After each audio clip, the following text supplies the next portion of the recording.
you've done the Chiefs and the Bills. What's coming up in this series? You're doing a series of teams that the Browns could be contending with for the AFC.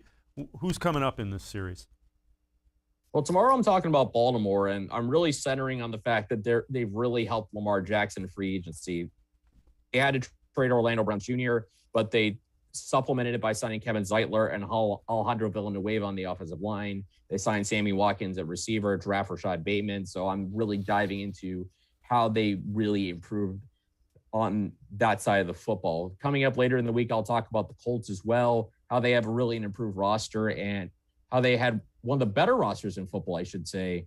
And it's how 2021 is going to be all about. Can Frank Reich help Carson Wentz rediscover, his early career form? And Friday is going to be the interesting one. This is kind of the wild card, I think, of the teams that could really surprise everybody and challenge the Browns to the NFC. And I think that's the Miami Dolphins. I mean, this was a team 2 years ago that everybody thought was going to tank. There was the whole tank for Tua thing coming out of Miami.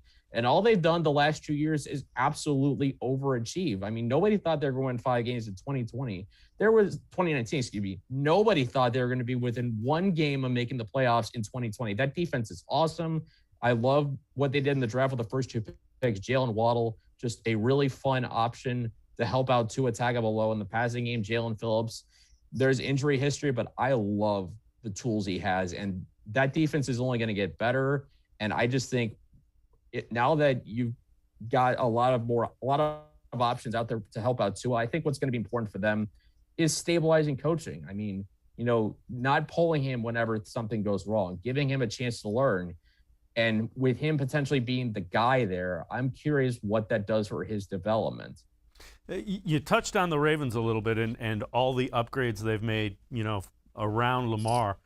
They lost a lot on defense. Does that concern you at all? Are they concerned about that at all, or is that something that they had backups that can work around that? Do you think? I think it's concerning from an edge rushing perspective. I look at, obviously, they lost Matt Judon and Yannick Ngakoue to unrestricted free agency.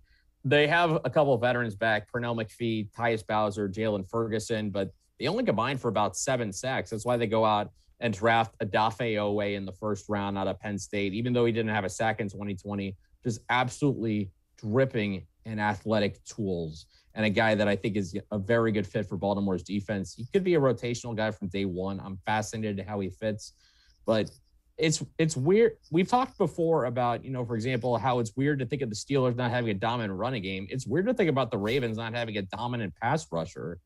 I mean, they've had Terrell Suggs, Elvis Dumerville throughout times in the past. So it's kind of weird that they don't have that one guy that you really had to have all your attention on every time you go line up and you're trying to see, okay, who's the guy I need to focus on when it comes to pass protection?